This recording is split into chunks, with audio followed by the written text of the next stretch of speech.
and go.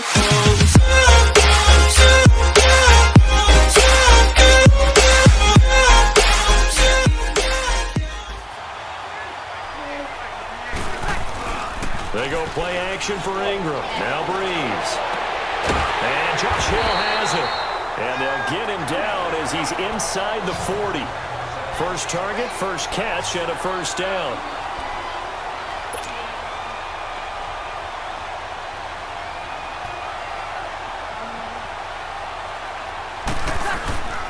On play action, it's Breeze. Eluding the pressure right. Looking long for time. Oh, this is taken in. It's complete. And he's brought down after a very nice gain. A gain of 39 that time. Now, he's got their only touchdown. This offense struggling. They target him again. Everyone is looking for the hot hand, and sometimes you just don't have it. Maybe it's just lukewarm. But you go to that guy and try and turn it hot. Try and get things going. Find a way to get everything kick-started. As you noted, he has their only touchdown, so he's had the most success in the game thus far. Breeze going to sneak it. And he is in for the score. Touchdown, New Orleans. Drew Brees, his second touchdown of the night. And the Saints are able to cash in for 6. Lux with the extra point. Instead of having to play follow the leader there, the leader led. I like that.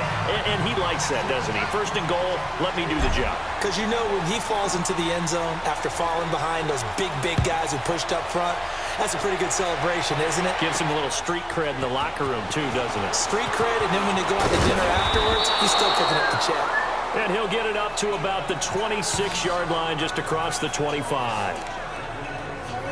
So now a look at the Broncos as they head back out there for their first possession of the second half. They trail offense, first time to touch the ball in quarter 3, and we'll see what they can do. And I can't wait to see what they have planned, because some teams script to start a half. Other teams just go, okay, these are the sequence of plays we want to run. These things worked well for us. And sometimes they throw in that big chunk play right away. Shocker. Try and get after them early and try and create a big play to give themselves some momentum. See what they have up their sleeve. And he'll be brought down somewhat awkwardly here, and a late flag as well. I think this one's going to be a face mask. Personal foul, face mask, defense. Officials so cognizant of that call nowadays, but that one looked pretty easy. Yeah, you're right. They took out of their hands having to wonder whether it's a 5-yard or a 15-yard, inadvertent or not. Now, it's a lot easier. You see? Welcome back now here in East Rutherford. It's the Broncos trailing, but they do have possession of the football as we begin quarter number 4.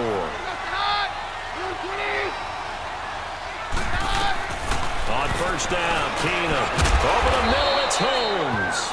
And he'll be taken down at the 44-yard line. That throw good for 4. It's second down. They'll look to throw. But incomplete there. A nice hit. Jars the ball free and brings up third down. I guess you can't be afraid to take those chances late in the game. He tried to fit that one in there. Nice job, though, defensively. But to your point, it was a nice job for knocking the ball away. But you're also right. You can't be afraid to take those chances. That means your guys going downfield to catch the ball, they've got to elevate their game and come down with these in order to keep your offense moving. And now the third down throw incomplete as well. So he's unable to complete it there, and just not the game that you would expect from him. He's been off the mark really start to finish. Yeah, it makes you wonder what exactly is going on. And, a crusher there as it's intercepted. Picked off by Eli Apple. And they are going to set up shop at the 32-yard line. Tremendous play right there by Eli Apple, sealing the game with that interception for his team. I bet that'll make his mom, Annie, fairly happy. Absolutely making Annie proud. Born I don't know what I'm doing, guys. Sorry. in Philadelphia. Tough kid from the city of brotherly love, and a tough play there to seal it. They'll run with Ingram here to begin the drive. And down he goes just beyond the 35. And that pretty move got him some extra space to run. Now the Broncos are going to take a timeout, as they'll get it with just under 90 seconds remaining.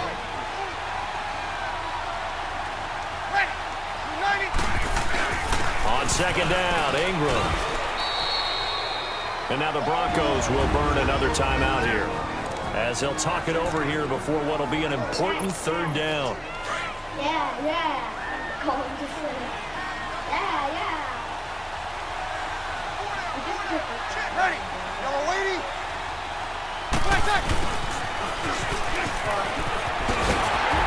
And not much room to operate as he'll get this up only to about the 41.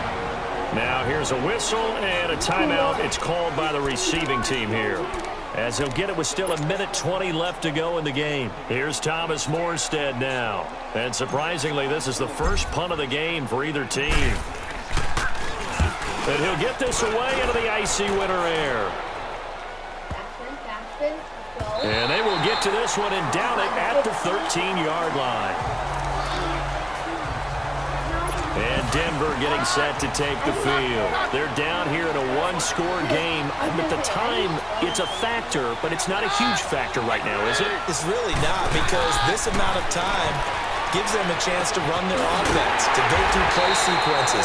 And this is what they work on every week in practice, usually on a Friday. They go over this type of a situation, late game situation. What are we going to do when we have the opportunity? They've called these plays a bunch of times. Now's their chance to execute them. Yeah, they have the opportunity now. Here's the execution. A big play there on the catch and run. 38 yards.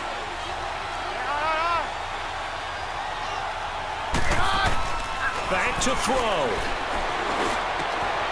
Got his man complete over the middle. It's Patrick. He takes it across for a touchdown, and they've taken the lead late in the final minute of the fourth. Wow. I know it's a never-say-never situation, but to me, that looks like that's the one that's going to finish them off. A score that puts them in front here late, but now you got to rally your kick team, don't you, and say the last thing we need is a big return. And what happens is guys get overeager, get out of their lane because they're so excited they want to make the last tackle. You mess up, could come back at you a long way. The return man is Hill. And a good return up past the 30, but was it aided by an illegal block or a hold? Let's see. Holding, receiving team. So holding will scratch off some of that return. And I know fans get frustrated when they see penalties of this sort on kick returns, but it is difficult to do it right against these moving targets at full speed. Hard to do. Back to throw. Flushed out right. Throwing the out route incomplete. That's Watson. And he's going to be out up around the 45-yard line. 23 yards on the play. The big play to start him out has him at the 45 already. Ready. Yellow lady. He's back to throw. It's caught. Smith. And he'll be corralled out across midfield down to the 45. And now we won't see a play on first down. We're going to get a timeout instead, as he'll stop it with just over 40 seconds to go in the game. Bree's going to come up here, 1st and 10, and he's completed all 7 of his passes thus far. Steps away to his left. He'll wind up getting 9 after tucking it and running, so it'll leave him with 2nd and a yard. Trying to hurry to the line on the very outskirts of field goal range.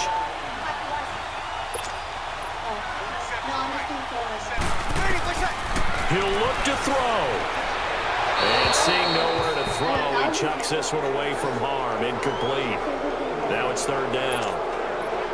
Now we're in the situation where the quarterback's got to take full charge of his huddle. Got to totally command it, make sure all eyes are on him. All focus is locked in. Going to call multiple plays and go over different situations and scenarios to make sure everyone is on the same page. And a quick throw here, that's complete.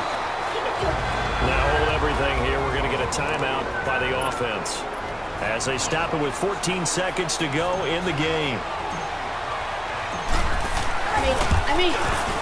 And Lutz's kick is good. And they will tie this game here in the final seconds. It is. So a money kick there in the final seconds, and now, barring any hijinks on the kickoff here, partner, I think you and I, we're going to settle in for a little overtime. And I wouldn't have it any other way. This has been a dogfight all through regulation. No reason to think it won't continue. Timeout. So they have. Yeah, they have to get out now. Now they try the right side here.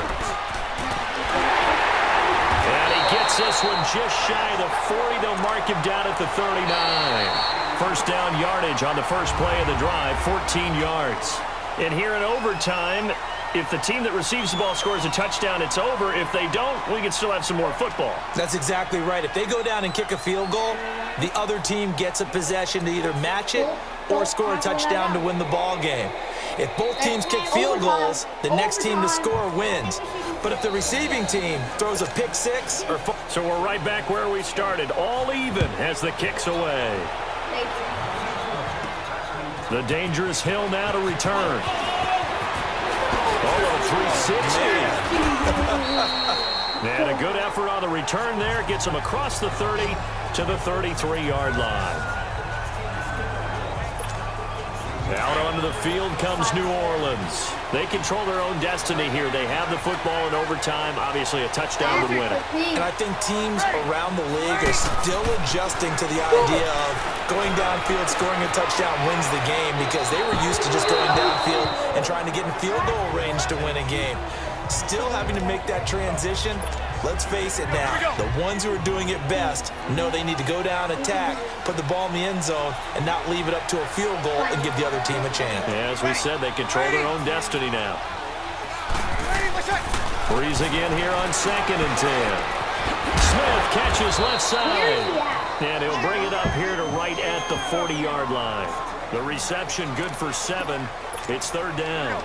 Brandon, so many times we see the crossing route start as a quick hitter, but in this play, he had time in the pocket and waited for him to clear going across. Throwing now is Breeze. Looking left side, it's complete. He's got it. And he'll be taken down, but not before he gets into enemy territory. A nice pickup there of 11 yards, and it'll move the sticks. Back-to-back completions, and that puts them in enemy territory. And we're always looking for that elusive term, momentum, aren't we? And I think they're building it with the back-to-back completions. Now they feel like they can either take a shot or continue to build it the way that they're doing now. Safe throws, get it to their playmakers, and see what happens. The All-Pro Von Miller there on the tackle. On 2nd down, here's Breeze. He's got a man. It's his fullback. And the stop here will come at the 38-yard line. It's a 7-yard gain there, and it's good enough to move the chains. And that's often a surprise for the defensive guys when they see the big fella slide out of the backfield and catch the ball. Not something they usually go over in practice very often. So here's a 1st and 10 at the 38.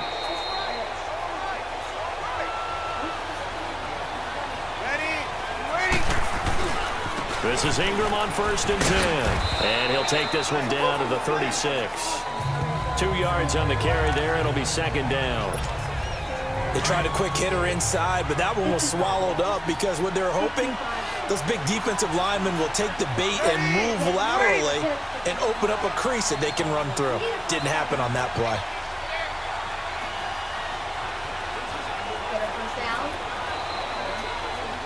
And now with 6 seconds left in overtime, they're going to take a timeout.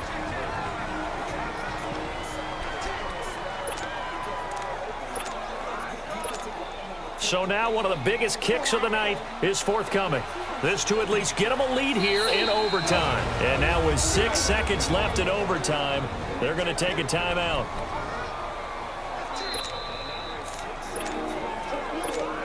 So the field goal unit is on the field as this is a big spot right here. This to at least get them a lead here in overtime. And Lutz puts this one through. And with that, they take the lead here 20-17. Now remember, this one is not over, but with the time running short here in this overtime. That could very well be the game winner. Yeah, remember now, the other team does get a possession, but when the clock runs out, that's it. So that was a well-calculated drive to use up the majority of the clock and leave your opponent with little to no time left. This is taken at his 4. And a pretty good return here. He'll be stopped just shy of the 25. We win. We win. And coming out now, the Broncos. The field goal would push it to sudden death. We just saw the field goal on the other end, but I don't think they are thinking field goal. At least not to start this drive, they're not thinking field goal. Not at all, because your point is well taken. Yeah, kick the field goal, you push it to sudden death, but you're also kicking off and giving the other team the ball with a chance to kick a field goal and beat you. Get the touchdown, finish the game off. That has to be the mindset. And he takes it down deep into enemy territory. No. I think it all came together there. In-breaking route, drove it with excellent pace. Money throw right there to move the sticks. Well, that didn't take long. One play, and we're already looking at a first and goal situation. They'll run it now out of the gun. And he will push his way forward down to about the 3-yard line. Only a yard that time, second and goal. And I know you with every carry, especially in overtime, you're just saying, if you're that ball carrier, hold on to the football. Hold on to it, protect it, but not necessarily settling, because you're trying to get to the end zone. You're trying to end the game right here. And I know the defensive guys poking, clawing, raking, trying to knock the ball free and protect their end zone. Yeah, like you alluded to, especially this part of the field. Now a second down throw for the end zone, but it's incomplete. I know coaches tell us all the time that having a powerful arm isn't the #1 thing they look for in a quarterback. But when you're trying to throw inside routes and you need to put some heat on it, it helps have the big gun. In this case, and he is in for the score! And it is absolute stunned silence here as they win it on the...